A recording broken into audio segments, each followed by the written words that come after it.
sports ne tikai ir vajadzīgs, lai uzturētu sevi fiziskā formā un veselīgu dzīvesveidu, bet gan tu iegūsti draugus, tu socializējies, tev ir ko darīt un iegūsti pozitīvas emocijas un labas atmiņas. Un man tas iesākās jau no 1.–2. klasītes. Es biju ļoti nekoordinēts, nebija man fiziskums iekšā. Gāju uz basketbola pulciņiem tikai tāpēc, ka draugi gāja un gribēja vienkārši pievienoties. Pēc tam man izveidojās no tā basketbola karjera, tiku mācīties pa velti, tagad ar to pelnu naudiņu. Sports man ir devis dzīvē pa lielam. Es gribēju teikt visu. Ir man devis tas veselību, draugus, veselīgu ķermeni.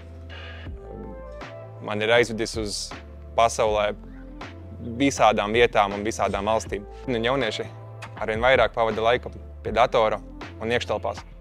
Nepārprot, man tas ir jautri un es arī to pats esmu darījis, bet es jums silti iesaku.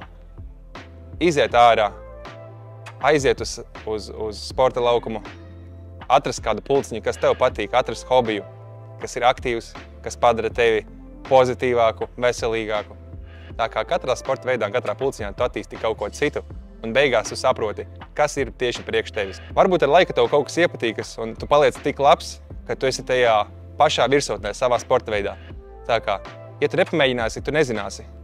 Izej ārā, izkusties, atrodi savu hobiju un tiecies pēc augstākajiem mērķiem.